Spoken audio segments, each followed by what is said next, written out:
बिस्मिल्लाहिर्रहमानिर्रहीम। 15 शाबान के इस अजीम ईद के मौके पर मुबारकबाद पेश करता हूँ और इसके साथ साथ ये खुशखबरी आप सब तक पहुँच ही गई होगी कि हमारे हरदिल अज़ीज़ बिरादर अली रज़ा PCN ने PS 117 के बाई इलेक्शन पर इलेक्शन लड़ने का फ़ैसला किया है।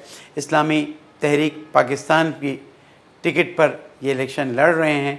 ताला चाबी का निशान 2 जून को आपका इंतज़ार करेगा कि इस पर आप स्टैंप लगाएं और कायदे मिल्लत जाफरिया के हाथों को मजबूत करें ताकि पाकिस्तान में मुसलमानों के हुकूक़ के लिए जो कोशिशें की जा रही हैं वो बेहतर तरीके से आगे बढ़ें, अपना इस्लामी पाकिस्तानी होने का सबूत दें और 2 जून को ताला चाबी पर मोहर लगाकर हमारे हरदिल अज़ीज़ बिरादर अली रज़ा PCN को कामयाब करें। अल्लाह ताला आपकी तौफ़ीक़ात में इजाफ़ा फ़रमाए।